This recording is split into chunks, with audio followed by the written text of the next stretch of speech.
അൻവറിന്റെ വോട്ടാർക്ക് വി.ഡി. സതീശൻ നയിക്കുന്ന UDF-ലേക്കില്ലെന്ന് PV അൻവർ. പണമില്ലാത്തതിനാൽ മത്സരത്തിനുമില്ല. ഈ വന്യജീവി വിഷയം കത്തിക്കാളി നിൽക്കുകയാണ്. അതുകൊണ്ട് ജോയി തന്നെ ആയിരിക്കും സ്ഥാനാർത്ഥി. ഒരു അലയൻസ്, ഒരു ധാരണം സഹകരിച്ച് പോകാം. അത് പ്രഖ്യാപിക്കാൻ ഇത്രയും ദിവസങ്ങൾ നീണ്ടുപോയല്ലേ.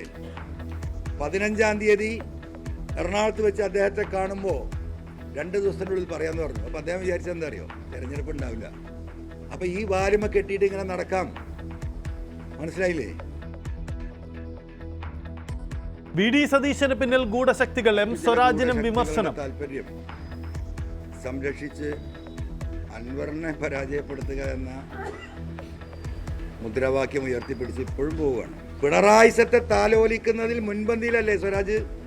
ഈ വന്യമുഖ വിഷയങ്ങൾ മുഴുവൻ ഉണ്ടായിട്ട് നിലമ്പൂരിലേക്ക് കടന്നു വന്ന് ഈ ഗവൺമെന്റിനടുത്ത് പോരായ്മയുണ്ടെന്ന് സൂചിപ്പിക്കാനെങ്കിലും ഈ പറയുന്ന M. സ്വരാജ് തയ്യാറായിട്ടുണ്ടോ?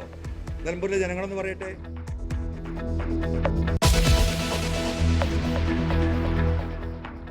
നിലമ്പൂരിൽ പോര് കൊഴുക്കുന്നു. LDF സ്ഥാനാർത്ഥി മണ്ഡലത്തിൽ M. സ്വരാജിന് വമ്പൻ വരവേൽപ്പൊരുക്കി പ്രവർത്തകർ.